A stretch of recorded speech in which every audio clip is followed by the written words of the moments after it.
dia. Halo. Hai, kok tumben pakai topi? Lagi berantakan. Belum potong rambut ya? Lagi berantakan rambutnya. Gimana, Vin? Kabarnya, Vin? Baik, baik. Aman, aman. Ngapain aja dari kemarin? Ngapain aja? Ya, nggak ngapa-ngapain sih. Cuma jalan-jalan ngeliat itu aja. Apa, ngeliat mall gitu-gitu sih. Ekonomi udah mulai jalan sih. So Apa? far, Mas. Apa? Ekonomi udah mulai jalan. Ekonominya udah mulai jalan. Oke. Ngelihat mall ya, ngelihat mall nih. Kan Arvin kan tinggalnya di Surabaya. Mall-mallnya Surabaya tuh mall-mallnya Pakuwon. Jadi pasti kan ke mallnya Pakuwon. Gimana tuh? Udah rame Hmm. belum? Rame banget sih. Mau Pakuwon, gila. Rame banget. Rame banget. Pakuwon ya. Jadi ini it's time to buy nggak buat Pakuwon nih kalau rame? eh Iyalah Gimana ya? kalau kita bilang properti kan bagus ya Ci ya. Maksudnya ya dari harga Hmm. komoditas yang naik, properti pasti impact lah. Itu sih. Oke. Jadi Maksudnya sih oke. menurut Arvin sendiri ada korelasi antara kenaikan harga komoditi dengan Properti. apa namanya properti ya. Nah kan Ya. waktu itu juga kita sempat sama-sama satu grup ngelihat sendiri ya Vin ya laporan keuangannya Pakuwon itu tahun lalu yang mengejutkannya ternyata naiknya itu penjualan dari apa kondominiumnya ya Vin ya Ya naiknya tuh dominium. sampai Ya. 2 kali lipat gitu. Nah menurut Arvin sebenarnya apa sih yang menyebabkan penjualan kondominium itu naiknya 2 kali lipat? Karena di tahun 2020 jujur aja Pakuwon itu uh, penjualan kondominiumnya tuh sempat jatuh banyak. Padahal kayak rumah-rumah yang 1 sampai 1 di bawah 1 miliar tuh justru laku. Tapi karena Pakuwon jualannya kondominiumnya premium gitu ya di atas 3 miliar, rata-rata 5 miliar, itu malah jeblok waktu tahun 2020, tapi 2021-nya malah mengalami peningkatan penjualan sampai 2 kali lipat. Menurut Arvin sendiri, fenomena ngelihatnya tuh karena apa sih? Oke. Kalau gua ngelihat kan di Surabaya kan, Ci. Gua kan domisili Surabaya ya. Jadi memang Uh, Pakuwon ini kan rajanya di Surabaya memang mereka ya, properti hebat-hebatnya mereka Surabaya. Yang gue lihat sih Pakuwon itu memang land bank-nya nggak terlalu besar ya. Memang nggak terlalu besar, makanya mereka kan bikin kondominium kan instead of perumahan sebenarnya. Iya, Nah, supaya mereka bisa dapat, maksudnya satu tanah mereka bangun gedung supaya unitnya banyak. Itu kan intinya iya. mereka. Nah, basically sebenarnya kalau kita lihat pasar dari apartemen dan sebagainya di Surabaya itu cukup besar ya di antara milenial-milenial ya terutama. Gue Hmm. aku sendiri lihat teman-temanku yang milenial juga kebanyakan beli apartemen nggak beli rumah gitu ya. Dan Hmm. memang sasarannya itu ya ke arah Pakuwon karena memang Pakuwon itu kan memang mereka very strategic ya, di mana apartemennya itu nyambung sama mall, which is very convenient juga gitu ya. Nah, jadi menurutku memang Pakuwon ini tetap masih related dengan mall-nya, Ci. Memang kalau mall-nya drop, mereka ancur-ancuran deh pokoknya intinya. Nah, ancur-ancuran pasti. Nah, itu berdampak juga ke eh, pendapatan mereka itu juga terimpact gitu ya dari Pakuwon itu. Nah, otomatis penjual kondominium juga turun dan sebagainya itu. Nah, itu sih, Ci. Jadi menurutku sih Pakuwon kita lihat dari kinerja mallnya aja. Kalau mallnya jalan ya otomatis mereka juga ikut jalan. Gitu sih. Tapi Arvin sendiri optimis nggak kinerja mall nih ke depannya? Karena kalau misalnya mall buka tuh multiplier efeknya kemana-mana nih. Bukan cuma properti yang punya mall doang yang diuntungin, tapi saham-saham retailing juga tuh pasti Hmm, diuntungkan. Apalagi yang tipikalnya tuh kayak Mapi, di mana Mapi ya. tuh 90% outletnya tuh adanya di mall. Jadi kalau Hmm, misalnya PPKM ya dia kena dampak banget. Akhirnya kalau misalnya PPKM darurat terus gitu ya mulai buka tutup, MAP itu ngutangnya jadi tambah banyak ke iya, mall-mallnya iya. Pakuwon karena kan kalau MAP itu kan jualannya di kota-kota besar doang ya, dimana kota besar itu mallnya banyak kan mallnya Pakuwon kan kayak kalau di Jakarta Hmm. sendiri ada Gandaria City, ada Casablanca, terus juga di Surabaya dan lain-lain. Kalau Arvin sendiri seberapa yakin sih mobilitas kita bakalan kembali lebih tinggi dibanding 2021? Oke. kalau kita bicara soal Omicron, kemarin kan memang Omicron ini kan yang bikin, maksudnya yang bikin herd immunity kita lebih cepat daripada kemarin-kemarin karena Mhm, penularannya juga luar mhm, biasa tinggi. Nah, kalau kita bilang dari mhm, segi itu aja sebenarnya kan istilahnya eh, yang kebanyakan orang sudah kena vaksin alami ya gitu ya, vaksin alami dari COVID mhm. Omicron itu. Nah, otomatis kalau kita lihat dari segi pemerintah juga mulai mulai mengurangi, istilahnya mulai nggak diketatin, istilahnya mulai dilonggarin, dilonggarin, dilonggarin. Untuk supaya mobilitas itu bisa naik dan ekonomi juga berputar. Menurutku pribadi, mobilitas akan meningkat ya. Kalau kita lihat dari segi mall-mall sudah mulai rame gitu ya, terutama di yang aku lihat di Surabaya juga rame banget gitu ya. Mall-mall di Surabaya kan dikuasai oleh Pakuan tadi yang aku cerita. Nah, itu rame banget gitu ya, ramenya minta ampun. Nah, jadi harusnya sih mobilitas sangat baik ya, terutama aku lihat di beberapa teman gue di Jakarta juga mereka lihat jalanan udah mulai macet gitu. Nah, otomatis kan memang mobilitas sudah meningkat, harusnya itu cukup baik untuk perekonomian kita karena konsumsi kan sudah mulai berjalan. Seperti itu sih. Oke, thank you Arvin. Nah, itu tadi udah kita intermezzo dulu di awal-awal, maka selanjutnya kita mau bahas sesuai tema nih. Hari ini kita mau bahas cara screening saham versi Arvin gitu ya. Nah, kita harus samain persepsi dulu nih teman-teman yang nonton, karena kan di saham itu kan banyak metodenya. Ada yang tipenya value investing, scalping, swing trading, dan lain-lain gitu. Nah, uh, supaya kita nggak miskonsepsi, kita harus samain dulu nih persepsinya ya. Kita mau omongin ini adalah gaya tradingnya Arvin, yang dimana Arvin lebih ke apa?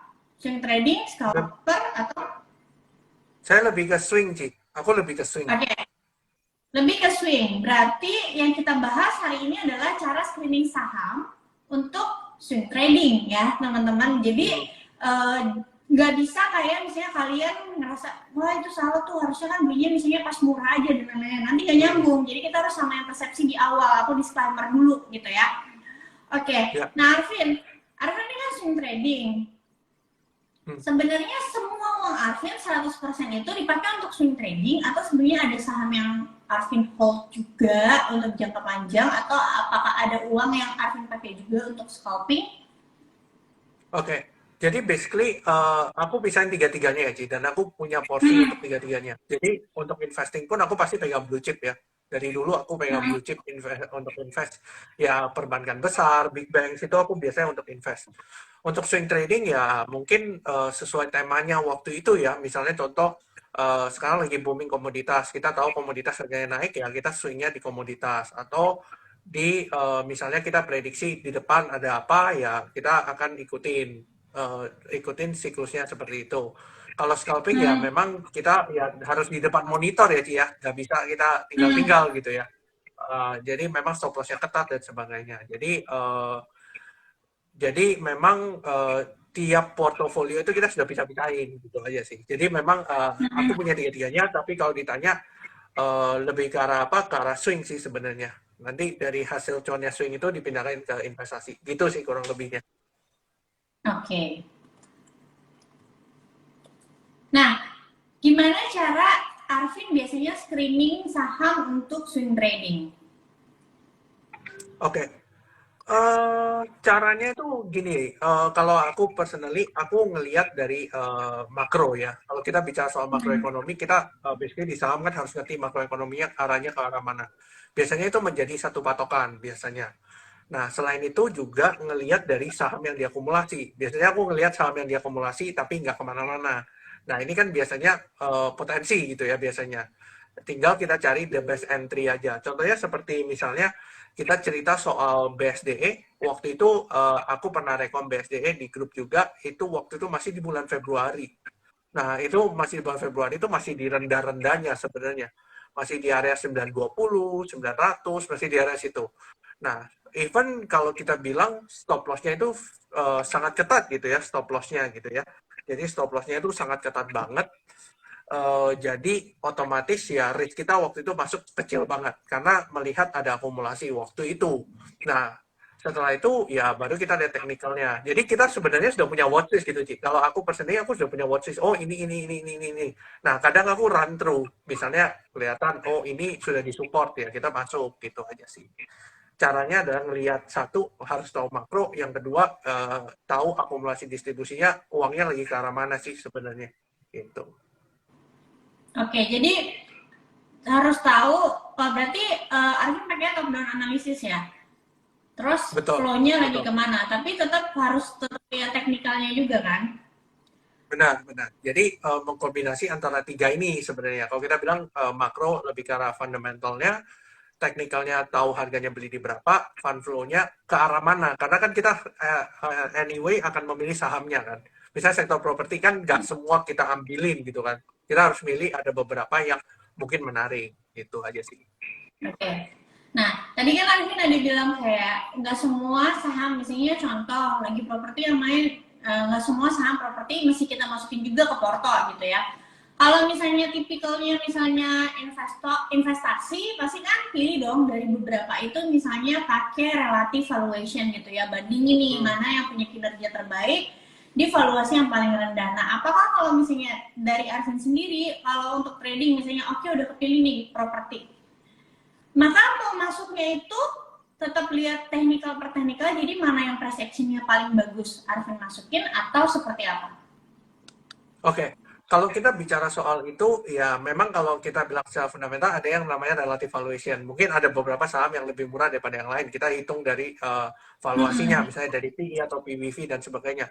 Nah, kalau aku personally, ya aku akan lihat flow-nya lebih kencang kemana dan seberapa konsisten. Yang kedua, pasti akan lihat price action-nya. Price action-nya, oh oke, di support gitu ya. Ini lebih dekat ke support daripada ini. Risk-nya jauh lebih kecil. Mungkin aku akan ngambil yang itu. Itu sih. Dan mempertimbangkan juga itu ya, fundamental mikronya kita juga lihat. Misalnya dari perusahaannya, contoh misalnya Pakuwon. Pakuwon itu kan sangat berbeda dengan BSDE. Kalau kita bilang sama-sama properti, tapi beda. Pakuwon itu lebih ke arah mall, BSDE lebih ke arah perumahan. Nah, ini kita harus tahu juga gitu ya. Meskipun kita nggak tahu detail, tapi kita tahu Pakuwon ini kerjanya di mall. Kalau BSDE kerjanya di perumahan gitu. Nah, jadi kita Iya. lihat, oh sektor mana yang lebih mendukung. Misalnya ketika PPKM diperketat, ya Pakuwon pasti kena hajar gitu. Jadi misalnya kayak sekarang propertinya itu yang bangkit, misalkan katakanlah yang rumah tapak, tapi masuknya ke properti industrial yang nggak nyambung ya. Nah, betul. Betul sih. Jadi memang kita harus tahu arah marketnya ini kemana. Nah, misalnya kita ngomong, misalnya pemerintah mau bikin industri-industri batang gitu ya. Nah, kalau kita ngomong industri batang kan bukan properti perumahan berarti yang kita Iya, kejar, nanti tapi malah yang properti dibelinya komersial. SMRA karena dipikirnya semua properti Betul, pasti jalan. betul. Padahal harusnya beli Delta Mas, belinya SSIA, itu kan beda-beda kan gitu loh. Nah, makanya kenapa kita harus tahu arah makronya ini kemana, baru kita bisa pilih sahamnya. Oke. Nah, itu tadi udah cara milih sahamnya. Gimana cara nentuin titik stop loss-nya untuk Arvin? Oke, oke. Jadi basically kalau di technical itu kan ada yang namanya support dan resistance. Support kuat dan resistance kuat. Ya, kita bisa pakai berbagai macam indikator, kita bisa lihat gitu ya, dari berbagai macam indikator. Tapi kan tidak semua indikator kita pakai. Nah, otomatis kita akan ngelihat support dan resistannya. Misalnya sideways. Oke, kita tahu range-nya dari sini sampai sini. Ya udah, kita supportnya di berapa, kita kasih jeda gitu. Nah, jedanya mungkin berapa persen dari supportnya. Karena mungkin aja kan, ketika saham itu bergeraknya volatil banget gitu ya, dia turun dulu, ternyata closing-nya ditarik. Nah, itu teman-teman harus tahu. Kalau dia closing-nya ditarik, maka kita biasanya, terutama di saham-saham yang gede, kita jangan buru-buru cut loss. Kenapa? Karena bisa aja, pada saat closing ditarik naik, kita sudah nggak punya barang. Ternyata besoknya terbang. Kan itu yang sering kejadian. Makanya, kalau gue nge-set level stop loss itu di bawahnya support, mungkin sekitar 1-2%-an lah. Untuk memastikan, oh ini breakdown. Ketika ini breakdown, ya mungkin arahnya lebih potensi ke arah bawah. Jadi ini kan kalau kita ngomong teknikal kan bicara soal possibility ya. Kita bilang probabilitas. Nggak ada yang pasti gitu. Cuma Iya. at least kita tahu, oh kalau dia jebol breakdown dengan volume besar, kita udah tahu, oh ini biasanya jebol nih, pasti ke arah bawah nih, karena skalanya kan gede. Nah, tadi kan Arvin ada singgung nih. Jadi aku di sini memposisikan diri ceritanya jadi kayak audiens ya. tadi Arvin bilang kalau misalnya cut loss misalnya di tengah market gitu ya, tiba-tiba nanti ternyata akhirannya ditarik. Jadi kalau Arvin sendiri tipe yang kayak nungguin deket market close baru cut loss, atau memang nggak apa-apa di tengah-tengah gitu? Oke, kalau aku tipenya mungkin akan melihat dari kondisi saham apa ya, Ci ya. Karena Hmm, setiap saham kan akan berbeda. Contohnya iya. misalnya kayak contohnya kita ngomong saham blue chip misalnya properti BSDE misalnya. Kan jarang banget ya bisa ARB. Tapi kalau kita Hmm, ngomong properti yang kecil-kecil, bisa aja ARB gitu kan. hmm, Nah, itu tergantung dari situasi dan kondisi. Misalnya contoh, kita lihat dari misalnya saham yang agak kecil properti, tapi ketika ARB bidnya tipis. Nah, itu kita harus hmm. punya consideration sendiri di mana, oh ini ARB-nya bukan ARB yang karena ada seller banyak, tapi memang bidnya tipis, menyebabkan dia jebol ke bawah gitu loh. Nah, akhirnya biasanya ditarik naik. Nah, itu butuh apa ya? Butuh sense ya. Sebenarnya butuh sense, butuh butuh jam terbang. Misalnya kadang misalnya kena level stop loss. Kadang aku nggak stop loss kenapa? Karena misalnya bidnya memang tipis gitu loh. Ketika bidnya Hmm. tipis ya itu rawan banget ditarik gitu. Nah, makanya kenapa kadang nunggu closing. Atau kalau teman-teman takut gitu ya, kalau dia sahamnya mau ARB, teman-teman at least buang separuh. Kalau teman-teman takut gitu ya. Kalau teman-teman takut buang separuh, nanti kita lihat separuhnya gimana. At least kita sudah meminimalisir resiko separuhnya gitu. Tapi kalau yang macam BSDE atau yang gede-gede, ya kita nunggu closing aja. Karena kemungkinan dia untuk ARB itu sangat sulit menurutku gitu sih. Sama sometimes tuh kadang suka kayak ada kejadian-kejadian tertentu yang misalnya bikin kayak panik market sehari gitu. Biasanya bikin panik Betul. market sehari kan, kalau misalnya teman-teman suka denger tuh ada misalnya false breakout. False breakout, Hmm. tapi juga ada yang namanya false breakdown gitu. Jadi sebenarnya dia bukan mau beneran tembus support gitu. Tapi memang mungkin karena ada satu hari kejadian misalnya ada berita yang mengagetkan banget gitu, akhirnya dia breakdown, tapi nggak lama 2 hari 3 hari dia balik lagi ke atas gitu.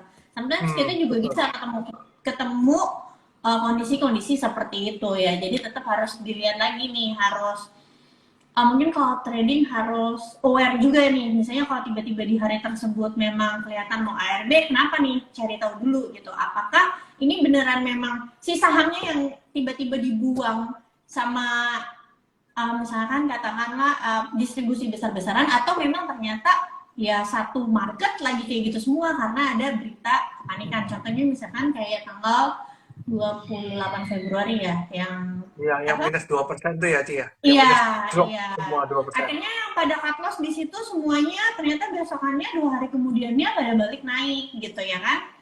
Jadi memang Betul. kadang tuh candle tuh bukan hanya bisa false breakout tapi juga bisa false breakdown. Betul. Breakdown. Betul. Mm-mm. Betul. Nah ini tadi sekaligus menyambung yang Arvin bilang, ada yang nanya nih dari Florinta Fitri. Jadi kalau ARB yang bidnya tipis berarti nggak jadi konfirmasi akan turun lagi ke bawah ya? Atau Oke. bisa jadi konfirmasi, jadi akan ditarik 1-2 harinya? Oke. Jadi gini, kalau kita bicara soal ARB ya, teman-teman harus tahu ARB itu kadang gini, memang sengaja dibuat ARB gitu. Kadang itu kelihatan kok. Kadang kelihatan, oh ini sengaja dibuat ARB atau gimana. Teman-teman bisa lihat kalau teman-teman di depan komputer, teman-teman bisa lihat breakdown dari antriannya. Biasanya yang aku lihat tuh antriannya itu pas ARB, antrian pertama itu tebel apa tipis. Misalnya cuma satu, tapi tebel banget, 50.000 lot, 100.000 lot gitu ya. Itu artinya kan sebenarnya dipalang di ARB-in kan, gitu loh. Nah, supaya apa? Supaya orang-orang ikutan jual, gitu loh. Nah, kita kan nggak pernah tahu ya, mau dibuka hari itu atau enggak. Itu sering kejadian. Makanya kenapa kalau aku better, aku nggak pernah, misalnya kalau sudah ARB nih, oke sudah ARB, aku nggak pernah jual di ARB, dan aku nggak akan pasang antrian. Kenapa? Karena karena kalau aku pasang antrian, ternyata antrian yang tebal itu dicabut, dia HK sisanya, kita nggak punya barang, hilang barangnya, gitu loh. Jadi better kalau buat aku, ya udah, aku menganggap kalau besoknya turun lagi, ya sudah, aku istilahnya dari awal kalau saham yang sering gampang ARB, ya otomatis porsinya aku kecilin sih, supaya aku punya toleransi risk yang sangat besar. Gitu. Iya. ketika toleransi risk ini sangat besar, kita nggak deg-degan gitu loh. Biasa aja. Karena ya kalau ARB kita sudah tahu, oke, kalau ARB ya ada kemungkinan dia ARB lagi kan gitu. Gitu. Jadi menunggu konfirmasi ya 1-2 candle itu biasanya udah oke. Oke. Nah, tadi aku lupa, jadi harusnya habis milih sahamnya sebelum SL kita harus tentuin dulu nih titik masuknya nih. Ada pertanyaan dari mana tuh? Eviana Wibowo, bagaimana menentukan titik entry? Kombinasi average, bandar, Broxum, time frame berapa, dan support and resistance? Oke. Kalau kita bicara soal bandar average ya, kalau teman-teman tahu di broker saham ini kan ada average bandar ya. Nah, itu sebenarnya cuma sebagai patokan aja bahwa oh average-nya di sekian. Tapi apakah itu bisa dijadikan murni, dijadikan salah satu patokan kita kalau beli di harga itu pasti udah murah? Jawabannya juga tidak. Karena kita nggak pernah tahu ketika dia jatuhin lagi, dia mau ngumpulin barang kan kita nggak pernah tahu mereka mau ngumpulin di mana. Ya kan yang kita lihat adalah teknikalnya. Makanya kita lihat ada teknikalnya, support resistance di berapa, kira-kira dia mantul di berapa, kan kita lihat dari support resistance itu. Ketika kita tahu dari support resistance itu, maka ya udah kita ngambil di dekat-dekat support, ya risknya kecil gitu aja sih, simpelnya ya. Jadi tetap meskipun kita tahu flow-nya ada, tapi kita tetap harus lihat support resistance-nya. Kita resikonya seberapa besar. Itu Iya. sih caranya. Soalnya kalau misalkan ngomongin flow doang ya, flow. Kalau misalnya Hakako minggu lalu sebelum turun itu juga masih ada flow. Tapi habis itu Betul. besokannya di bawah turun 3 hari, nyesek juga gitu. Jadi tetap balik lagi kalau aku pribadi juga mau ada flow tetap akan lihat teknikalnya gitu. Kayak contoh misalkan MTEK gitu. Dia ada flow kan dari bulan lalu. Tapi kalau misalnya pas dia di resistance ada flow juga, ya kita tunggu aja beneran dia breakout sekalian atau jangan-jangan dia bisa balik retest dulu gitu atau retracement dulu gitu kan. Kalau misalnya dia memang bisa retracement dulu, kenapa kita nggak tunggu aja pas dia retracement gitu kan? Mau itu misalnya ada flow-nya, misalnya ini bagus proksinya sampai ke depan gitu. Karena nggak semua orang itu siap melihat portonya itu misalnya loss 5% gitu-gitu. Tapi mungkin juga ada sebagian orang yang nggak apa-apa gitu, mereka siap-siap aja. Contoh misalnya kalau yang biasa liatnya pakai fundamentalis, selama harga belinya itu di bawah, maksudnya masih under value misalnya, bukan di PI 50 kali kayak Unilever ya, maksudnya selama itu masih under value di bawah area belinya mereka gitu. Katakanlah misalnya aku udah hitung misalnya satu saham misalnya nilai wajarnya misalnya 1.300, terus harga sahamnya itu sekarang misalnya di Rp700 gitu.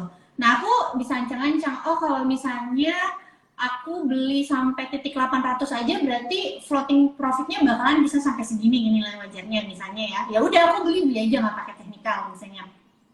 Ketika dibawa turun ke 600 ke 500, oh ya udah nggak apa-apa gitu. Kalau ada duitnya di average down, kalau nggak ada ya udah nggak apa-apa. Tapi kan nggak semua orang bisa ngehadapin kayak gini kan. That's why yang nggak bisa itu bisa tambahin pakai technical yang kayak tadi Arvin bilang, dicari supportnya, mau ada flow sekalipun, biasanya pasti ada retrace-nya gitu. Mau trennya sebagus apapun, biasanya tuh kalau tren yang sehat itu pasti ada koreksinya gitu, ada retrace-nya. Justru kalau misalnya nggak ada koreksinya, itu yang serem karena sekalinya jatuh, itu pasti dalam juga. Contohnya kayak komoditas beberapa waktu lalu, bener nggak Vin? Ya. Kayak kan udah diingetin nih, komoditas pas udah naik berapa hari itu justru bukan waktunya beli, ya Vin ya.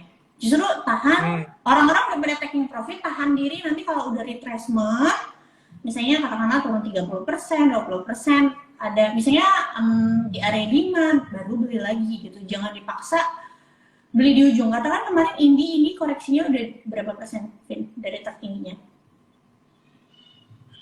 Ini kalau kita lihat dari atas ya, bentar, aku belum lihat lagi. Bentar ya. Ini itu sekitar kalau dari top ya, kalau sampai sekarang itu minus 24%. Nah, Kira-kira iya. ya. Dalam waktu 20% berapa hari, Vin?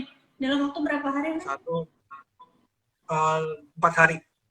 4 hari, 4 hari. turunnya 24%. Kebayang nggak sih, maksudnya kalian siap nggak dalam waktu 4 hari ngeliat porto 24% kalau kalian baru belinya misalnya di ujung ketika orang-orang tuh udah euforia dulu gitu. Nah itu yang mesti teman-teman perhatiin. Sekalipun ada flow, ada beritanya memang lagi bagus, nggak bisa serta-merta di harga berapapun teman-teman tuh beli gitu. Nah, tadi kita udah ngomongin titik belinya, Vin. Kan tadi Arvin juga udah bilang, tergantung kita pakai indikatornya apa. Nah, kalau Arvin sendiri, biasanya pakai indikatornya apa tuh? Karena kan technical itu kan, Arvin setuju nggak sih, technical tuh subjektif. Ya, betul. Very subjective, Kayak, betul. ya, misalnya contoh ada yang pakai Fibo, narik dari mana ke mananya aja tuh bisa hasilnya beda gitu kan, Beda-beda. subjektif. Betul. Nah, kalau dari Arvin sendiri, Arvin biasanya pakai apa? Apakah pakai chart pattern, pakai moving average, pakai Bollinger Bands, atau apa?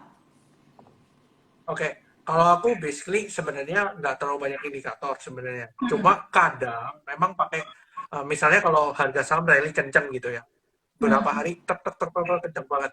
Nah, kita kan sebenarnya mau cari titik koreksi yang wajar tuh di berapa, ya kan? Nah, Iya, otomatis kita harus pakai Fibo kan, tarik dari bawah ke iya, atas. Nah, iya. kadang juga kita bisa pakai moving average gitu ya. Kita Hmm, lihat moving average 20 misalnya. Kalau very strong uptrend kan harusnya dia mantul di moving average sekitar 20 lah. Dia mantul di iya. 20, nanti dia mantul lagi. Kita lihat rejection candle-nya dan lihat price action-nya. Biasanya aku lihat dari situnya. Dan apakah di EMA 20 itu memang ada support horizontal atau seperti apa? Ya kita lihat lagi gitu ya. Nah, itu menjadi misalnya kombinasi antara support, moving average, sama Fibo ketemu tiga-tiganya. Berarti itu kan sangat kuat kan harusnya. Di area itu harusnya Hmm, mantul.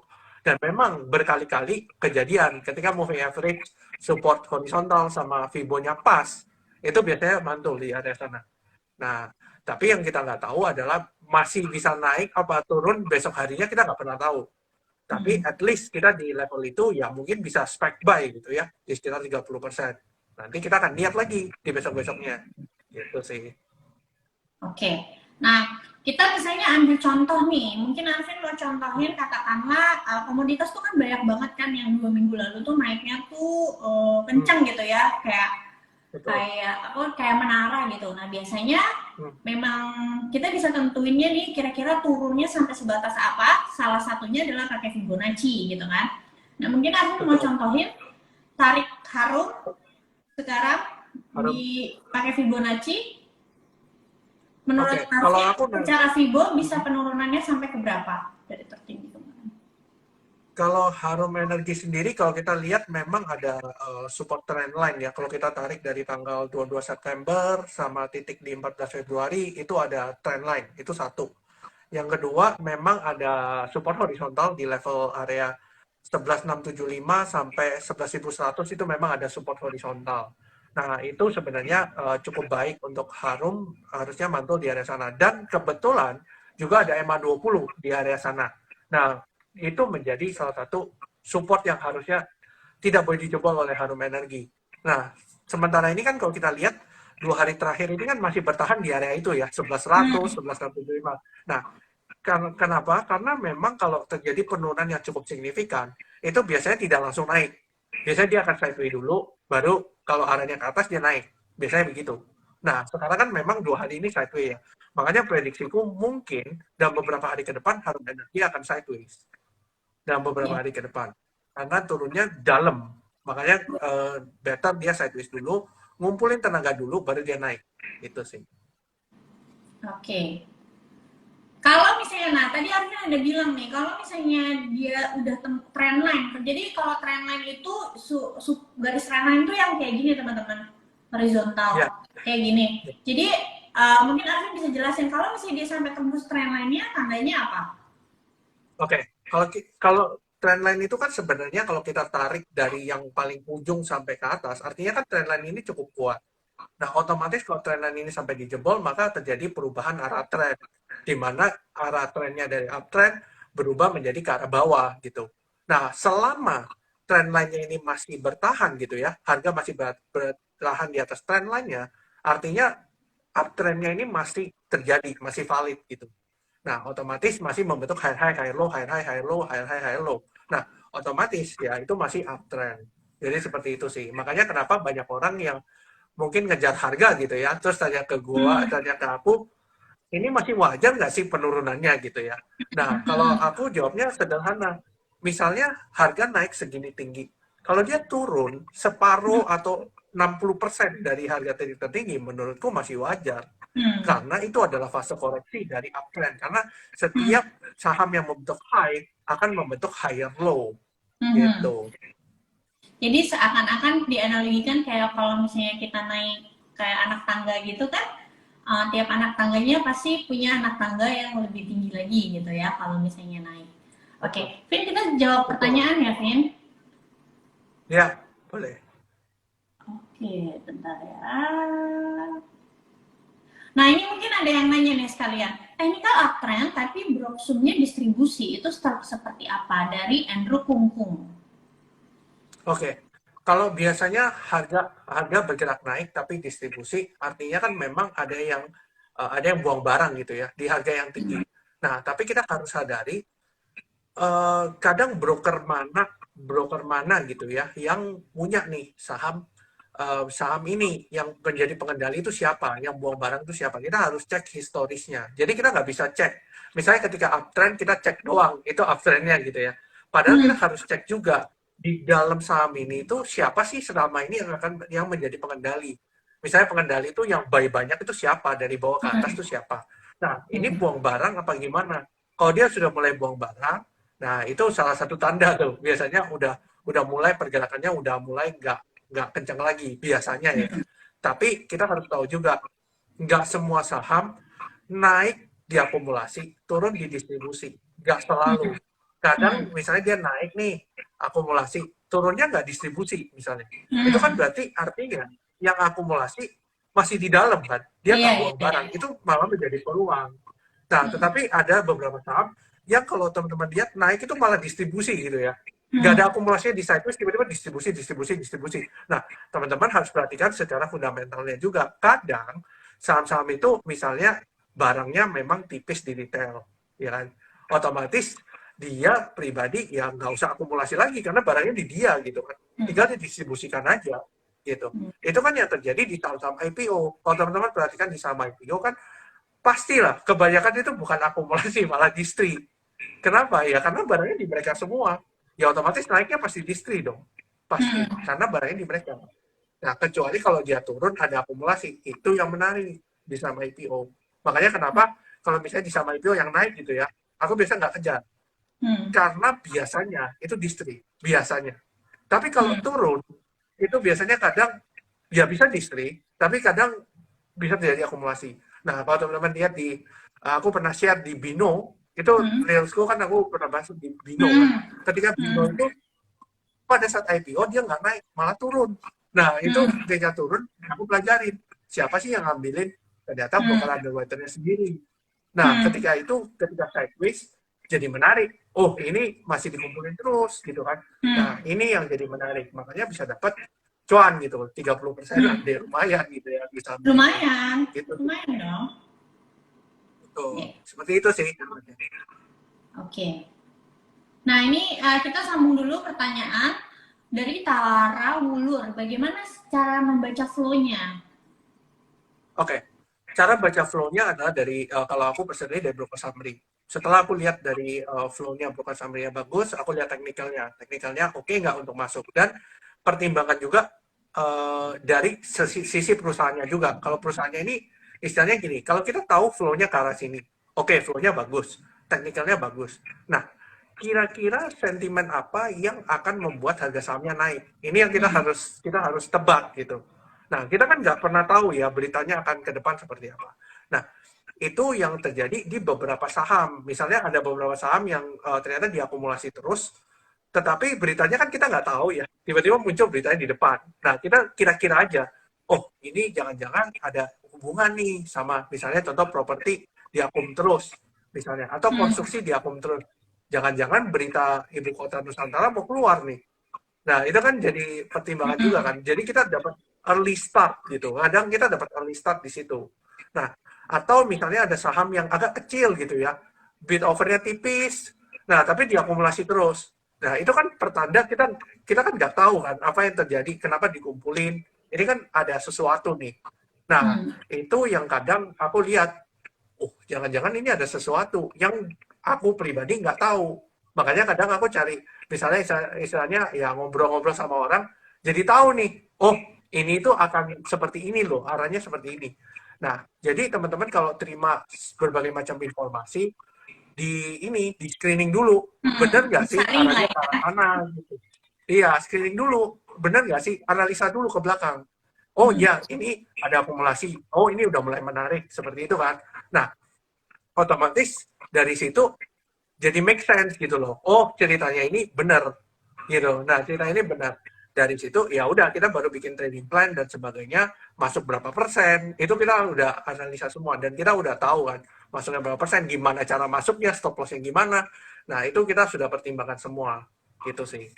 Oke, nih ada yang nanya nih, Fuad. Akumulasi tapi kok bisa turun sahamnya? Ini banyak loh yang kayak gini. Akumulasi bisa turun, bisa turun. Mungkin Arifin mau jawab. Betul. Oke, kalau akumulasi yang turun, itu sebenarnya ya bisa aja gitu ya, harga sahamnya turun tapi akumulasi gitu kan. Sebenarnya kalau teman-teman tahu, ketika harga saham turun tapi dia akumulasi, itu adalah salah satu peluang sebenarnya.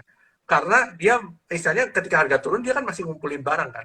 Kalau kita cerita, kalau dia ngumpulin barang di harga yang agak turun, berarti kan istilahnya dia percaya dong. Kalau dia akumulasi di harga turun, berarti dia percaya akan ada naikkan kan. Akan ada naikkan lagi. Itu menjadi sebuah peluang buat teman-teman untuk koleksi sebenarnya. Cuma perhatikan lagi support resistennya gimana. Kalau selalu punya plan gitu ya, selalu punya plan di mana ketika kita masuk kita tahu keluarnya di mana. Kadang kebanyakan lah ketika dia masuk Kalau dia sahamnya bingung naik harus gitu. gimana, kalau sahamnya turun harus gimana ya, itu dulu. Turun, Karena iya, aku banyak banget deh suka kayak dapet DM pertanyaan, dibeli saham apa tapi bingung jualnya, Ci targetnya berapa ya, jualnya di mana ya, even itu saham tuh yang gak aku masukin gitu. Kan agak aneh dong, kalian beli saham tapi kalian nggak tahu di mana kalian jual. Padahal misalnya udah cuan atau itu. Nah, jadi kalau bikin trading plan itu jangan cuma pikirin masuknya doang di mana, tapi pikirin nanti jualannya di mana. Contoh kalau sahamnya naik, harus jualannya di mana. Kalau sahamnya ternyata nggak naik dari area kamu beli, katakanlah kamu udah belinya deket banget sama support, tapi dia ternyata malah breakdown terus, kamu harus lakuin apa? Terus juga misalnya kalau contoh misalnya kamu beli saham nih, katakan udah di support 1000, terus target kalian misalnya kalian pakai technical di resistance-nya 2000, tiba-tiba di pas naik ke 1500 ada buangan gede. Nah, itu kamu juga harus melakukan apa gitu kan? Apakah targetnya tetap di 2000 atau gimana gitu kan? Itu juga yang mesti diperhatiin. Nah, kalau kayak Arfi nih, misalnya contoh ada saham yang kayak gitu, katakanlah belinya di 1000, targetnya nih oh dari resistance atau misalnya pakai Fibo udah di 2000, tiba-tiba baru nyampe 1500, ada buangan besar gitu terlihat dari volume dan lain-lain, bukan karena market, tapi pokoknya ada buangan besar aja tiba-tiba saham ini. Nah, Arvin biasanya ngelakuin apa? Tetap stick sama target 2000 atau jualan dulu atau jualan setengah atau gimana? Oke, jadi kalau kita bicara soal seperti itu ya, kalau kita bicara soal seperti itu ya kita harus adaptif gitu ya. Maksudnya ya kita nggak bisa tahu market besok atau minggu depan gimana gitu ya. Nah, kita harus adaptif juga. Misalnya kalau polanya ternyata sudah misalnya bentuk double top gitu. Misalnya bentuk double top gini. Otomatis kan arah naik lagi itu sudah berat. Ya udah, aku buang gitu. Tapi kalau misalnya masih bertahan di atas itu, ya aku pasang trailing stop aja gitu loh. Kalau misalnya ada buangan besar di hari itu, ya kita cek hari-hari besoknya apakah masih terjadi buangan yang konsisten atau gimana. Karena meskipun terjadi buangan gitu ya, terjadi buangan, nggak mungkin juga mereka buang terus. Karena kalau mereka buang terus, mereka jualnya kan di harga bawah kan. Mereka ada somehow, mereka naikin dulu. Mereka naikin dulu, tapi misalnya naik akumulasi sedikit, baru mereka buang lagi gitu loh. Makanya terjadi chart yang modelnya downtrend misalnya, nah turun naik sedikit, turun naik sedikit. Karena kenapa? Karena kalau dia ARB terus, retail juga nggak berani. Gitu.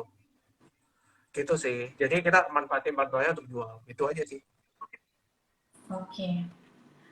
Nah, ini aku mau jawab pertanyaan dari Lily Bell. Apakah dividen dari BBRI bisa disebut dividen trap juga, walaupun dalam jangka pendek yakin pasti akan balik lagi harganya ke atas? Oke. kita samain persepsi dulu ya teman-teman. Jadi yang namanya dividend trap itu bukan dividennya yang trap. Dividend trap itu bisa terjadi ketika seseorang membeli sahamnya di Kamdet atau dekat Kamdet atau setelah RUPS. Karena biasanya habis RUPS 2 minggu kemudian itu Kamdet gitu ya. Jadi kalau belinya tahun lalu, ya bukan dividend trap. Jadi misalnya ada Arvin nih, beli BBRI tahun lalu 2021 di harga 3.700. Mau pas ex-date tapi BBRI-nya gap down. Itu bukan dividend trap. Gitu. Jadi dividend trap itu adalah kondisi di mana ketika seseorang membeli sebuah saham yang memberikan dividen besar. Dividen besar itu hitungannya tuh benchmarknya apa sih, Ci? Benchmarknya adalah misalnya lebih besar dari bunga deposito. Misalnya bunga deposito sekarang berapa? 2,5%. Berarti yang dividen yield-nya lebih dari 2,5%. Dividen yield-nya itu dihitung dari harga mendekati Kamdet ya. Jadi bukan dividen yield kalau misalnya Arvin beli 3.700 tahun 2021 bukan. Tapi misalnya pas RUPS dia ngumumin berapa? Kan kemarin pas diumumin RUPS tuh harga BBRI masih 4.400 ya kalau nggak salah. 4.400 dividen 205 berarti dividen yield-nya 4%. Nah itu maksudnya dividen yield di atas bunga deposito gitu. Jadi yang tahun lalu dividen kena dividen trap atau enggak tentunya tidak gitu. Oke.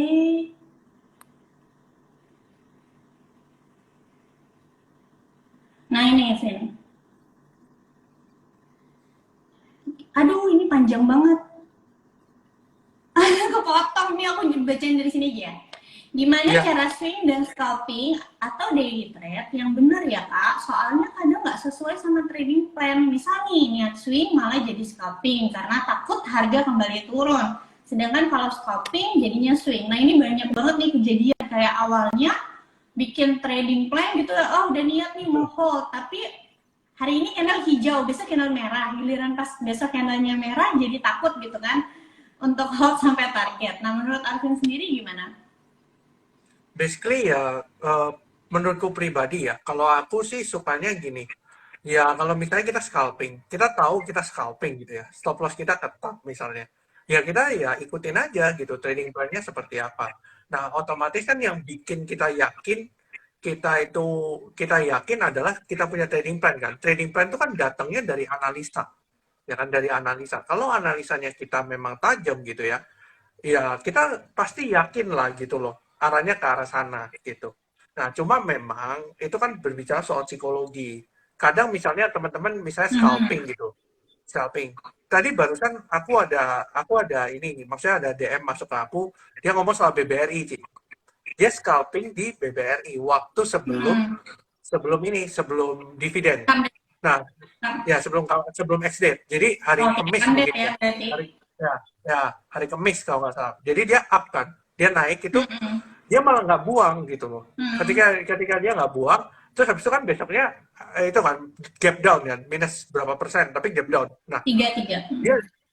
dia sekarang jadi bingung gitu, dia harus buang atau gimana. Nah, pertama yang teman-teman harus tahu tujuan awalnya itu apa. Kalau teman-teman mau scalping, ya udah scalping sudah cuan 3%, 4% ya buang gitu kan. Karena scalping kan jangka pendek gitu kan. Nah, ya udah buang aja gitu. Nah, kita itu tidak akan bisa jual di harga tertinggi. Nggak akan bisa gitu. Kalau sudah cuan ya sudah kita buang dulu. Kalau scalping ya. Kalau swing kan kita tahu, oh ini ada resistennya seperti apa. Ya udah, disiplin aja gitu. Kalau teman-teman bisa analisa, percaya dengan analisanya, ya confident aja gitu loh. Oh, arahnya masih ke atas kok gitu. Ya udah, teman-teman bisa maksudnya ya percaya diri aja gitu. Kadang kalau teman-teman masih belum percaya diri sama analisa, coba pakai duit kecil, analisa pakai duit kecil masuknya gitu. Sambil develop sense-nya gitu sih. Biasanya seperti itu caranya. Ya. Nah, tadi Arvin juga udah ngomong ya coba aja dulu pakai uang kecil sambil dilatih gitu sense-nya. Berarti kan ini sebenarnya masalahnya tuh bener banget kayak yang tadi Arvin bilang bagian psikologinya kan. Orang tuh ada yang jago banget teori gitu.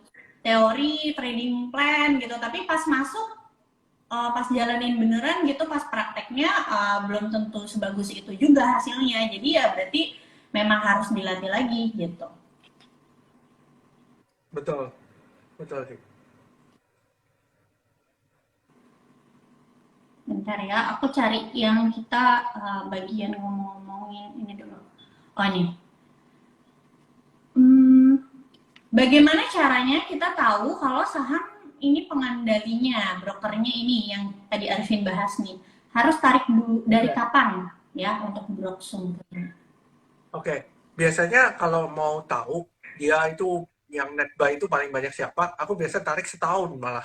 Aku tarik setahun, lihat netnya itu siapa sih yang buy. Top 3 lah, at least top 3. Ngelihat top 3 itu siapa sih yang paling banyak. Oh, misalnya broker A, B, C misalnya.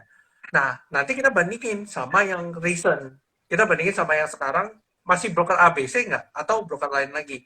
Nah, itu nanti kita bandingkan. Dari situ kita bandingkan, kita lihat, oh, misalnya ada broker muncul lagi nih. Nah, kita tarik 1 bulan ke belakang, 2 bulan ke belakang, 3 bulan ke belakang. Jadi, research-nya itu akan multi gitu ya. Nggak cuma, oh, dari sini sampai sini doang. Oh, enggak. Jadi, ngelihat dari belakang-belakangnya.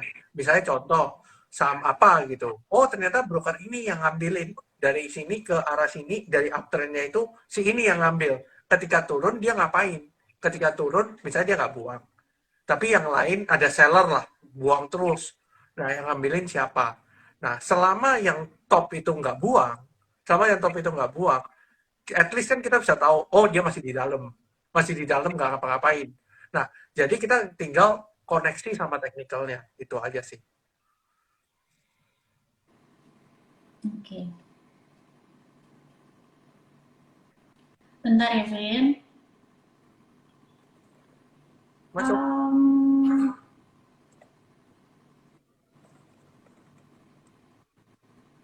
Oh nih, ada yang nanya, akun yang turun tuh seperti IPO Nano yang sempat ARB kemarin katanya.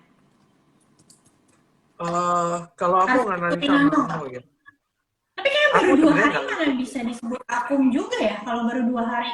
Kita kan biasanya ya, kalau kayak technical analisis tuh kita bicaranya kan history ya. Kalau historinya cuma ada 2 hari, gimana kita bisa lihat historinya ya nggak sih, Vin? Iya, betul. Aku mungkin akan lihat, aku nggak tahu underwriter-nya Nano siapa ya. Jadi aku harus cek lagi underwriter Nano itu siapa. Tapi memang masih terlalu awal untuk bilang bahwa Nano ini diakumulasi. Karena Mm-mm. baru 2 hari juga dan dia naikkan posisinya. Nah, coba aku lihat underwriter-nya sebentar ya. Nano itu underwriter-nya AI. Oke. Kalau kita bicara Nano, AI itu Oke, AI itu sementara ya nggak ngapa-ngapain ya 2 hari ini. Maksudnya nggak buang juga, nggak aktif juga. Tapi memang ada seller dari beberapa broker gitu ya. Jadi teman-teman perhatikan aja. Nah, beberapa broker ini otomatis kan kita bisa simpulkan gini. Underwriter-nya kan satu underwriter. Tapi kok bisa broker-broker ini punya barang untuk jualan? Berarti kan ada beberapa orang yang memang punya barang ini selain dari underwriter-nya sendiri gitu. Ada yang buang. Nah, ini yang teman-teman perhatikan. Siapa sih yang nampungin? Apakah ini broker retail atau gimana? Teman-teman harus analisa lagi gitu ya. Oke. Ini by the way ya, sekarang udah jam 8 lewat 52 loh, waktu cepet banget. Apa tadi Iya, karena iya. kita punya itu ya? Jadi karena hari ini kita temanya cara screening saham, kalau bisa teman-teman pertanyaannya jangan hanya saham ini titik masuknya di mana, karena kita lagi nggak ngomongin stock picking dan lain-lain ya. Jadi better Iya, betul. tanya aja gimana cara screening dan lain-lain. Nah kalau misalnya nih screener dari sebuah aplikasi, Arvin ada nggak Hmm. yang recommended nih menurut Arvin? Kalau misalkan contoh dari aplikasi sekuritas juga nggak apa-apa, atau misalnya aplikasi dari di luar sekuritas juga nggak apa-apa. Yang biasanya sering Arvin pakai. Oke, jadi biasanya aku ngelihat dari OLT kan biasa muncul ya. Misalnya contoh ada beberapa OLT yang bisa kita sort gitu ya dari broker tertentu. Kita kan tahu kan broker-broker tertentu ini biasanya gede nih, fund gede biasanya. Nah, itu kita OLT akan lihat. itu apa ya, by the way? Online trading ya? Online trading, Oh, whatever online trading kan pasti ada kan, ah, biasanya ada kayak semacam ah. brokernya itu kan dia biasanya ada. Nah, biasanya teman-teman bisa list saja dari broker ini ngakumulasi apa. Biasanya aku cari, biasanya ya ini tips sedikit, aku nyari yang misalnya contoh broker A, B, C atau yang foreign lah, biasa terkenal foreign. Nah, itu teman-teman bisa cek broker ini pada saat hari itu lagi ngambilin saham apa, dia jual nggak? Biasanya aku cek dia punya rasio. Misalnya dia beli saham A, oh dia beli 2 miliar lot misalnya. Ketika dia jual cuma cuma 10% misalnya, cuma 10% dari yang dia beli. Itu biasanya kan terjadi akumulasi yang serius. Dalam arti dia nggak tektok gitu sih di satu hari itu. Jadi rasionya teman-teman bisa cek 2 miliar, misalnya dia beli 2 miliar lot, tapi jualnya cuma 200 juta. Nah, itu kan istilahnya dia masih punya 1,8 miliar lot gitu kan. Nah, itu teman-teman bisa perhatikan, oh ini ada apa gitu. Tapi cek juga, nggak cuma cek itunya, cek broker summary-nya, siapa yang jadi sellernya, siapa bandingkan juga. Nah, dari situ itu cara screening yang menurutku cukup baik gitu ya. Makanya kenapa teman-teman kalau tahu, aku pernah rekom saham Trinity. Aku pernah rekom saham Trin sebelum terbang. Kenapa? Karena aku kelihatan, itu akumulasinya kelihatan. Meskipun kita nggak tahu ya, ternyata baru muncul kan beritanya tentang RI. RI-nya di 750 di atas ternyata harganya. Nah, otomatis kan harga saham kan ngejar. Nah, itu kenapa kok bisa dapat saham itu ya karena aku capture dari broker summary-nya. Kok ada yang ngambilin terus. Nah, itu dari screening sederhana itu ketemu, baru kita cek ke belakang gimana. Oh, memang broker ini yang ngambilin. Berarti kan single broker ini yang ngambilin dan memang rasio beli dan jualnya berapa sih? Beli dan jual berapa persen. Nah, itu kita bandingin. Kalau misalnya belinya itu banyak, jualnya malah nol, itu kan berarti bagus banget kan gitu loh. Berarti kan dia beli cuma keep. Nah, itu teman-teman harus pertimbangkan. Oh, ini bagus nih. Gitu. Nah, ini ada yang nanya nih, Torik Akian. Mungkin nggak kok broker retail dipakai sama market maker untuk akun? Bisa, bisa, bisa. Itu gampangnya gini. Bisa banget ya. Broker bisa banget. Broker retail itu kan nggak semua broker retail dia dia istilahnya dia tercatat sebagai broker retail. Tapi ternyata di dalam broker retail itu ada institusinya. Nah, itu bisa. Nah, gimana cara identifikasinya? Biasanya broker retail itu biasanya broker retail itu biasanya nggak masuk top 1, top 2, top 3. Biasanya sebagai buy. Nah, kalau dia muncul sebagai buy, tiba-tiba dia jadi top 1 sebagai buy. Biasanya itu bukan either dia memang insting atau dia itu broker maksudnya broker dari market maker. Biasanya sih itu. Biasanya ditunggangi lah. Istilahnya ditunggangi. Jadi kita ngelihatnya kayak, ini broker retail nih, gitu. Tapi kita ngelihat yang lain seperti apa, gitu. Nah, jadi ya kita harus pertimbangkan masing-masing seperti apa. Apalagi kalau kita lihat broker retail ya, tapi dia nggak tektok nih di saham ini. Ketika dia beli, dia simpan. Hampir 80% yang dia beli. Nah, itu indikasi, itu bukan retail. Itu market maker. Karena kalau retail biasa dia jual beli, biasanya. Kebanyakan. Iya. Ini contoh ya, misalnya contoh ya, kayak misalnya broker BUMN tuh, 4 sekawan, satunya aku lupa sih, OD, NI, CC, satunya lagi kalau nggak salah DX ya. Kayak ini, 4 ini ya contoh. Ini kan mereka bisa dipakai retail kan, aku pakai NI aku pakai. Tapi ada juga institusi yang pakai NI. Ada. Gitu. CC juga sama. CC banyak yang suka misalnya ngelihat, oh nih retail nih yang masuk, tapi jangan salah loh, CC juga suka sering dipakai institusi dan dapen tuh dana pensiun ya, biasanya tuh pakai 4 ini gitu. Jadi kalau kayak contoh tahun 2020 ya, 2020 pas market crash tuh tiba-tiba misalnya saham-saham BUMN yang kayak BBRI, BBNI, Bank Mandiri tiba-tiba top buyer-nya dulu kan belum ditutup ya ininya broker summary kan, tiba-tiba 4 broker sekawan ini muncul top buyer di saham-saham BUMN ini. Nah, ini biasanya berarti yang masuk dapat dana-dana negara lah gitu. Jadi nggak selamanya. Nah makanya contoh juga kayak misalnya ini ya, Vin, broker asing juga belum tentu yang masuk itu fund Betul. asing gitu. Bisa aja Betul. retail tapi yang punya duit banyak, high net worth gitu. Karena kan misalnya kalau broker asing yang besar-besar, mereka nanganinnya kan dananya dana-dana besar. Tapi kan retail juga banyak yang punya dana besar kan, high Benar. net worth yang sekali Benar. masuk saham puluhan miliar, ratusan miliar gitu. Soalnya nih, Benar. Vin, aku juga ada, tapi aku nggak perlu sebut orangnya ya. Maksudnya aku kenal ada, maksudnya orang juga lah di market udah lama gitu, high network, dia pakai broker asing.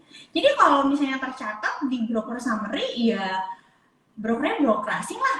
Padahal mah, apa namanya, ya yang belinya orang sini gitu.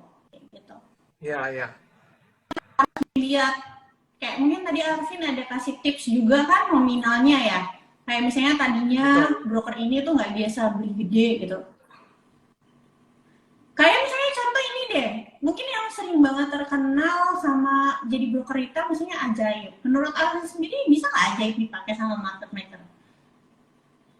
Bisa. Kita lihat Ajaib waktu akuisisi BNBA kan pakai XC. Kita lihat XC-nya jadi gede. Iya. Ya itu market maker lah. Ya itu dari yang bisa market maker. Jadi ya nggak bisa ngomong. Kalau teman-teman lihat BNBA kan juga begitu kan. XC jadi top buyer. Ya itu bukan Iya. retail. Tapi ternyata yang masuk kan bukan retail. Itu institusinya yang masuk ke BNBA. Jadi teman-teman harus pisahkan juga sih. Jadi harus misalnya broker summary jangan dimakan mentah-mentah, tapi ya analisa lagi kan semua orang lihat broker summary ya sama. Subjektivitas itu kan main juga di broker summary itu. Kita ngelihat oh ini bukan retail ini, tapi ada sebagian orang yang bilang retail. Jadi itu subjektif juga gitu. Jadi teman-teman harus punya sense di mana oh ini bukan nih, ini bukan retail. Biasanya YP di sini misalnya atau XC di sini nggak begini biasanya mainnya. Kok tiba-tiba dia jadi top buyer? Nah ini kan jadi tanda tanya lah. Kenapa kok dia jadi top buyer? Gitu sih. Ini ya Vin, jadinya malah kayak misalnya nih ya, kalau yang nggak ngerti-ngerti banget gitu, ngelihatnya kayak takut masuk ya, pada itu diakumulasi, dikira ini retail ngapain lagi misalnya waktu itu beli BNBA gitu ya. Betul, betul, betul. Ternyata yang beli bukan ini kan, yang beli bukan retail, tapi emiten, gitu kan. Misalnya emiten, atau memang dia mau akuisisi aja. Itu kan dia bisa gitu. Makanya kita harus punya analisa sendiri dan subjektivitas sendiri. Kalau kita punya teknik analisa dan kita punya istilahnya analisa kita pribadi gitu ya, kita itu pasti percaya, kita lebih yakin sama analisa kita sendiri. Gitu. Nggak takut gitu. Dan rasa itu bisa muncul ketika memang udah lama sih ya, jadi udah trial dan error berkali-kali itu biasanya nanti terus bisa ngerasain. Jadi makanya mesti teman-teman berarti kan PR-nya adalah jangan selalu tanya orang untuk beli saham apa dan lain-lain, harus tetap cobain misalnya nih, contoh taruh aja di watchlist misalnya 10 saham, 5 deh kalau misalnya 10 kebanyakan, dipelajarin gitu ya, geraknya tuh gimana, trennya, kalau misalnya lagi ada berita apa nih saham kayak gimana gitu, dihafalin gitu pelan-pelan ya. Nah tadi kan Arvin udah ngomong tuh Vin, kayak broker summary juga subjektif gitu, sebenarnya kan bukan technical dan broker summary aja yang subjektif, fundamental analisis juga sama kan. Kalau misalnya itu tidak subjektif, pasti orang kaya di dunia ini kebanyakan accountant, tapi kan kenyataannya tidak kan. Orang-orang yang Iya, sukses betul. di market itu saya jadi investor nggak mesti accountant gitu ya kan. Kalau berarti kan tandanya adalah ya memang bukan ilmu pasti, tapi yang ada adalah seni, yang dimana itu ya udah pasti subjek. Kita nentuin nilai wajar itu juga subjektivitas pasti, walaupun kita menghitungnya pakai DCF, tapi DCF itu kan misalnya ada sustainability growth dan lain-lain, satu orang dengan orang lainnya itu bisa berbeda gitu. That's why aku tuh paling jarang sebenarnya mau share tentang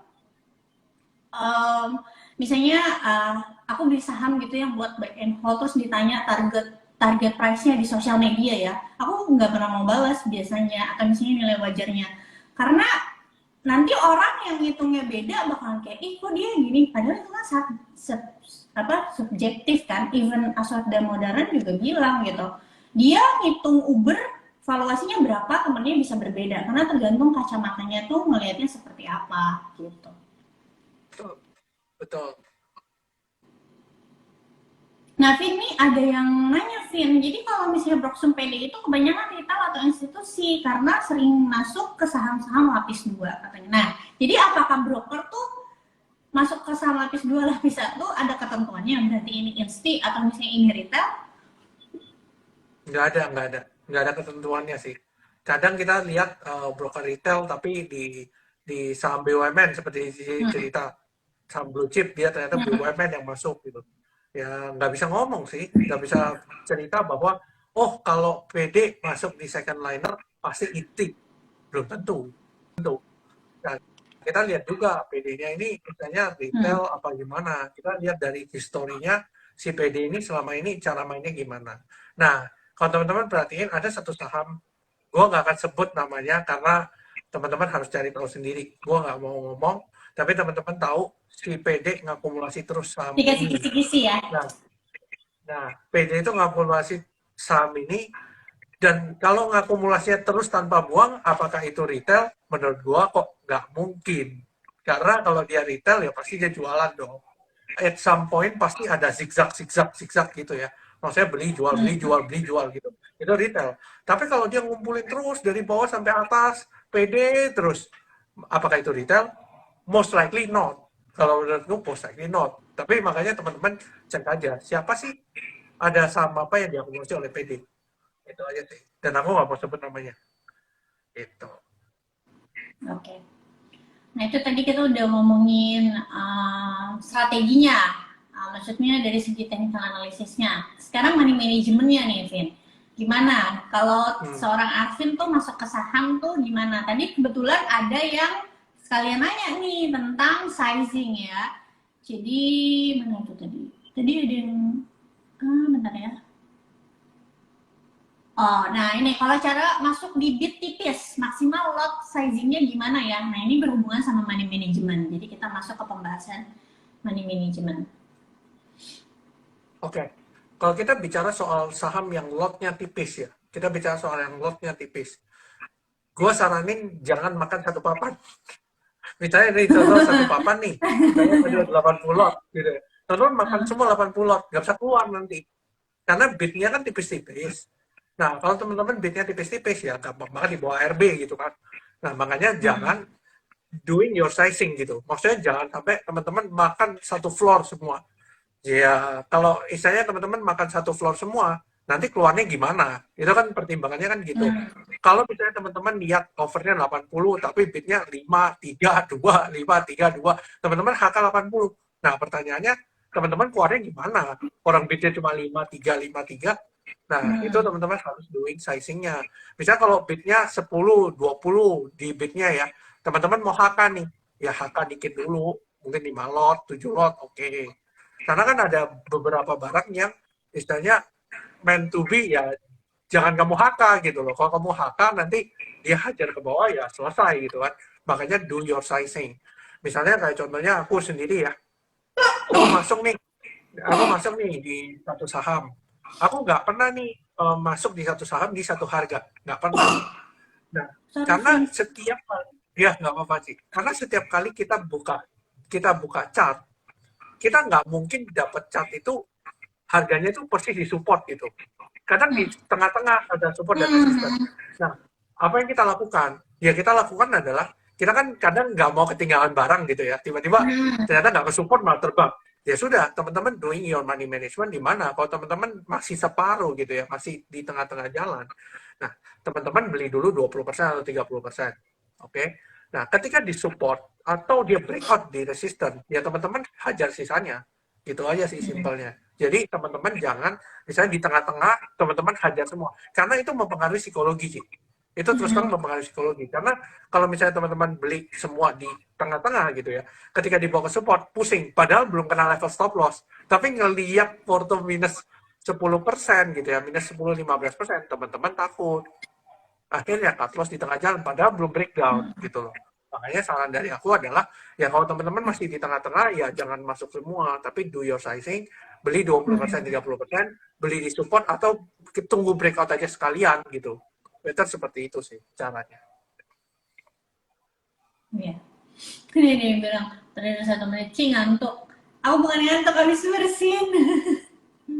Oke, itu tadi Arvin udah kasih tips, pokoknya Arvin juga nggak pernah beli di satu harga ya, jadi better ya memang cicil dulu gitu, ngetes dulu. Jadi kalau misalnya turun ternyata sampai breakdown juga kasusnya tuh nggak banyak-banyak ya. Ya, even kayak gini, Ci. Misalnya aku nemu satu saham di support gitu ya. Misalnya nemu satu saham di support. Aku nggak hajar semua satu harga, Ci. Aku nggak hajar Hmm. langsung 100%. Enggak. Aku tunggu 50%, aku hajar nih. Aku lihat Hmm. besoknya. Kalau dia Hmm. polanya sudah mulai reversal, aku baru masuk 50%. Kenapa? Karena aku nggak pernah tahu ternyata market sentimennya besoknya Hmm. seperti apa kan. Kita nggak pernah Iya. tahu. Ketika dia breakdown, ya udah kita kan istilahnya loss dari 50% yang kita masuk. Hmm. Tapi sisanya kita masih keep kan gitu loh. Kita nggak Hmm. keluarin. Gitu sih. Caranya seperti itu. Iya. Aku juga sih nggak pernah masuk di satu harga gitu. Kayaknya kalau buat swing tuh better dipecah-pecah aja deh duitnya, kayak jadi 2 atau 3 kali gitu. Kalau misalnya kecuali scalping ya, kalau scalping kan memang harus misalnya, ya aku nggak tahu sih, aku nggak pernah scalping juga, biasanya langsung tembak gede gitu kan, baru naik. Hmm. Nah, oke, teman-teman, ini udah jam 9:10. Tadi udah tips screening ala Arvin, kita udah bahas sampai money management. Mungkin sebagai penutupan kita bahas mungkin yang lagi banyak jadi pertanyaan nih, yang mungkin minggu kemarin lagi wangi gitu ya, untuk sektor properti. Menurut Ko Arvin, kalau kata netizen, masih bisa masuk apa enggak?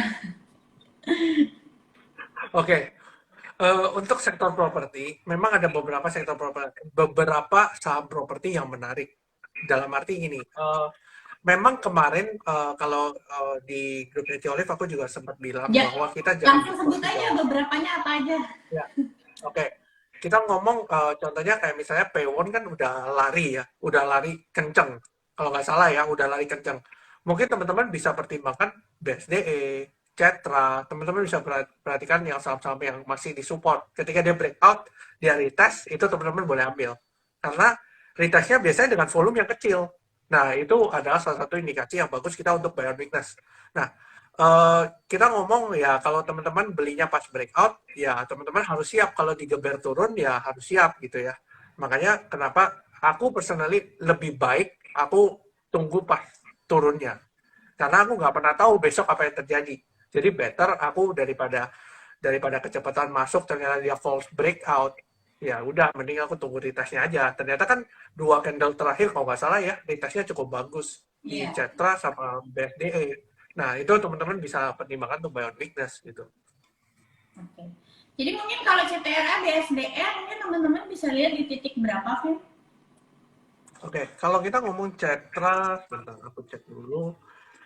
Cetra itu teman-teman bisa incar daerah sekitar 1010 sampai 1020 itu sudah cukup menarik level itu ya, 1030 sampai 1010 itu menarik. Kalau untuk BSDE teman-teman bisa incar daerah sekitar 990 sampai level 1010 1020 itu masih oke. Still low risk ya dari level itu. Oke. Itu udah properti. Nah, sekarang ini oke, selanjutnya adalah mungkin coal dan komoditas. Gimana nih ke depannya? Mungkin kan banyak yang nyangkut di atas nih, Vin, kemarin. Terus lihat tuh sekarang koreksi. Nah, menurut Arvin sendiri, apakah ke depannya sebenarnya masih ada potensi kenaikan atau komoditas sebenarnya sudah selesai? Oke, kalau kita bicara soal komoditas, harusnya menurutku masih bisa naik. Ya. Karena masih uptrend kan sebenarnya. Hmm. Ini hanya fase koreksinya aja sebenarnya. Hmm. Ya namanya sudah naik cukup tinggi, ya pasti Iya. koreksinya juga dalam. Itu wajar, gitu loh, wajar. Nah, makanya kenapa ketika rally, aku nggak pernah rekom, karena ya itu, ketika Hmm. rally-nya cukup tinggi, aku nggak tahu base-nya di mana. Iya. Nah, sekarang ini baru yang menarik gitu ya, level-level ini cukup menarik gitu loh. Di Hmm. level-level ini malah justru menarik. Nah, otomatis ya aku sekarang baru mulai mengakumulasi saham, istilahnya saham energi ya baru sekarang. Karena ya ini baru menariknya itu di sini gitu sih. Itu ada Ko Michael ya. Halo Ko Michael. Halo Pak MY. Oke, jadi level-level sekarang menarik. Udah pasti kan belum tentu semuanya. Nah, Arvin pilih dong nih komoditas yang lagi menurut Arvin bisa diperhatiin di level sekarang. Komoditas yang mana nih? Kalau aku lihat indie menarik, Oke. lalu Harum juga menarik. Bentar ya. Hmm, mungkin itu dulu ya, uh, indie sama Harum. CPO, BBBA udah ada juga. yang menarik belum nih CPO? CPO lebih menarik ya. Kalau kita lihat kan turunnya malah duluan dibanding Iya, Apple kan betul. dia duluan. Nah, harusnya di level-level ini cukup menarik untuk CPO sebenarnya, karena memang udah disupport juga sih sebenarnya. Jadi teman-teman bisa pertimbangkan aja sih untuk CPO. Iya, apalagi kemarin juga ada pengumuman ya Pak Jokowi mau DMO, DMO-nya DMO. ditingkatkan jadi 30% gitu. Mungkin kalau ada yang Ya, tanya emang apa hubungannya DMO 30% sama CPO ya berarti kan pasokan globalnya jadi lebih berkurang lagi teman-teman. turun. Kalau teman-teman baca bulan Februari itu Malaysia tuh inventorinya tuh udah menipis banget karena produksinya dia itu Hmm, menurun kan. Jadi udah inventorinya Malaysia menipis. Kan produsen terbesar CPO itu dua negara terbesar itu Indonesia sama Malaysia kan. That's why pasokan global itu bergantung banget sama dua negara ini. Kalau inventorinya Malaysia-nya menipis, terus Indonesia-nya kurangin pasokan ke global, ya berarti itu bisa bikin harga acuan CPO kembali naik gitu. Walaupun sekarang koreksi. Nah, kita ngomongin harga acuan nih, Vin. Harga acuan palm oil itu turun sekarang. Mungkin banyak orang yang khawatir nih kayaknya mau balik ke bawah atau sebenarnya ini ya namanya harga komoditas ya ada naik ada turun gitu. hmm, oke. Mungkin kalau kita bicara soal harga komoditas yang naik turun itu sudah biasa ya. Maksudnya even kemarin harga komoditas CPO-nya naik, harga saham CPO-nya turun. Jadi ya kita nggak bisa ngomong juga ya. Yang penting kan sebenarnya kita tahu, oh ini level yang cukup menarik untuk kita beli. Ya udah kita beli di level ini dan jangan misalnya masuk 100%, ya masuk dulu dikit, dikit. Kita sambil lihat pergerakannya beberapa hari. Oh ini sudah cukup aman baru kita masuk. Itu sih caranya. Jadi teman-teman nggak usah terlalu panik. Misalnya terlalu panik di mana, oh ini harga CPO turun. Nah ini harga sahamnya bisa turun. Ya bisa. Meskipun naik pun harga CPO naik, harga saham CPO bisa turun. Jadi yang doesn't really matter sebenarnya. Yang penting kan kita tahu kalau kita time frame-nya berapa panjang. Misalnya teman-teman kalau misalnya untuk fast trade misalnya, ya teman-teman harus perhatiin tiap harinya harga CPO-nya naik apa turun. Ketika teman-teman masuk, harga CPO-nya naik, teman-teman langsung, oh beli nih, tapi buang di hari yang sama. Karena teman-teman nggak pernah tahu besok CPO-nya naik apa turun. Gitu aja sih. Kalau teman-teman main swing panjang, ya nggak ada masalah. Mau CPO-nya naik, mau CPO-nya turun. Teman-teman kalau based on technical masih menarik, ya sudah teman-teman boleh hold. Gitu aja. Oke, jadi kuncinya tetap balik lagi based on technical dari saham-saham uh, komoditas yang ada di IHSG itu sendiri ya, Vin ya. Betul, betul. Oke, ini selanjutnya, nah ini Vin dari Saki. Ayam-ayaman gimana nih potensinya untuk bulan Ramadan? Oke, sebenarnya kalau kita bicara bulan Ramadan, sebenarnya harusnya sektor ayam-ayaman ini jalan ya, karena memang permintaan akan ayam demand-nya akan tinggi. Nah, cuma masalahnya memang ada beberapa kendala. Yang aku lihat itu memang ada kenaikan juga di harga COGS-nya dari ayam-ayam ini. Karena kalau kita bilang harga soft commodity-nya juga ada beberapa yang naik. Nah, ini sebenarnya kita harus mempertimbangkan kira-kira dengan kenaikan demand-nya, apakah COGS-nya juga naik banyak juga, ya kita harus pertimbangkan. Ya, kalau kita lihat kan dari saham ayam-ayaman yang sebenarnya menarik ada Jakva, karena Jakva memang ada buyback ya, memang ada consider untuk buyback juga. Ya, kita lihat aja ke depannya gimana. Tapi overall, saham-saham ayam-ayaman ini masih cenderung sideways. Gitu ya. Ini kalau kayak ngomongin Java, Java tuh kemarin udah keluarin laporan keuangan 2021 ya full year itu ada kenaikan nih pendapatannya gitu. Ada kenaikan padahal 2019 ke 2020 itu stagnan tapi 2021 itu udah muncul kenaikan laba bersihnya juga bahkan naik dibanding 2020 itu sekitar 100% ya naiknya laba bersihnya. Bahkan sudah lebih tinggi dari 2018. Jadi kalau menurutku bolehlah layak dilirik. Tapi mungkin kalau aku pribadi, sometimes aku kan ngecek kemarin tuh kayak karena banyak yang nanya nih gara-gara mau lebaran, ayam-ayaman, aku jadi penasaran tuh Vin, ngecek chartnya ke belakang-belakang lah tahun-tahun beberapa tahun sebelumnya. Yang aku lihat sebenarnya nggak ada kolerasi loh antara mau lebaran sama pas harga sahamnya tuh naik. Justru aku lihat ya belakangnya kayak Cepin Java itu naiknya malah setelah lebarannya. Ya mungkin karena orang ekspektasi pas lebaran kan pembeliannya meningkat ya, pembelian si ayamnya. Iya, Jadi iya, iya. laporan keuangannya Betul. akan bagus gitu. Ini That's why bagus, naiknya betul. setelah itu. Nah, tapi Java sama Java itu kan juga sekarang masih di bawah ya, Vin ya, harganya ya. Masih kalau nggak salah baru Masih. break sideways-nya gitu. Jadi mungkin kalau Arvin ngeliatnya gimana buy on technical untuk Java? Apakah masih bisa untuk di-consider beli atau seperti apa? Kalau Java sebenarnya aku tunggu lebih baik aku tunggu di bottom itu satu atau mending tunggu dia Bottom nih breakout areanya berapa, daun. Vin? Bottom itu mungkin kisaran kalau aku ya personally aku malah kalau dikasih 1570, 1560, 50 itu oke. Nah, atau kalau mau teman-teman dia tunggu breakout sekalian aja. Kalau tunggu breakout ya di atas 1700 menurutku itu baru menarik gitu. Iya. Oke. Oke, ayam-ayamnya sudah clear. Mungkin yang terakhir nih, pertanyaan terakhir. Karena banyak yang tadi nanyain. Nah, menurut Arvin, berita tentang SoftBank yang tidak jadi investasi di IKN. Soalnya aku ada lihat beberapa akun yang bahas ini, terus kolom komentarnya ya lah. Aku kan suka bacain kolom komentar ya, karena mau lihat aja gitu reaksi dari pelaku saham tuh seperti apa gitu. Banyak yang nulis, wah hari Senin nanti karya-karya jangan-jangan ARB nih segala macam. Nah kalau menurut Arvin gimana pandangannya Arvin?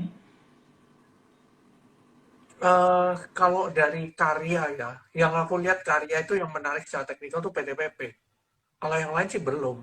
Kalau yang lain sih maksudnya masih, misalnya masih belum breakout lah. Kalau PTPP masih mending. Nah, cuma kan memang aku nggak mau beli pas breakoutnya. Nah, aku nunggu retestnya kan. Mau lihat selling pressure-nya itu seberapa besar. Kalau selling pressure-nya minim, ya kita boleh buy on weakness kan, buy on retracement. Tapi kalau kita misalnya lihat kalau dari segi Wika, PTPP, Wika, ADI, Waskita, itu kan malah cenderung masih di bawah sebenarnya, masih di bawah. Nah, kita lihat aja reaksi candle-nya seperti apa, apakah ini menjadi peluang untuk kita masuk karena kita buy on retracement, ya kita lihat lagi besok reaksi pasar gimana. Karena kita nggak pernah tahu kan, besok reaksi pasar gimana. Nah, kita sebenarnya cukup meresponi aja. Kira-kira kalau pasar misalnya ngelihat, ini SoftBank nggak jadi investasi, ternyata jebol gitu. Nah, ya kita lihat aja gitu. Dan kita sebenarnya nggak tahu SoftBank ini seberapa besar sih porsinya di IKN. Kita kan nggak pernah tahu. Ternyata SoftBank ternyata kecil. Ternyata kan kita nggak tahu juga. Datanya itu seperti apa kan kita nggak tahu. Kalau misalnya besar ya mungkin akan berefek besar. Tapi kalau misalnya kecil, I don't think dia akan ini sih. Tetap pembangunan IKN kan akan jalan. Even SoftBank nggak ada pun tetap jalan.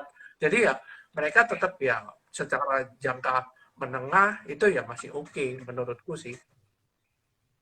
Oke.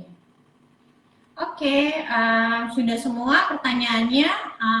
Tiga tadi kita udah sempat bahas 4 sektor. Nah, mungkin ada yang nanya nih kalau telekomunikasi, baca aja di highlight aku ada sempat dibahas yang sektor telekomunikasi. Nanti mungkin bisa coba baca di situ ya.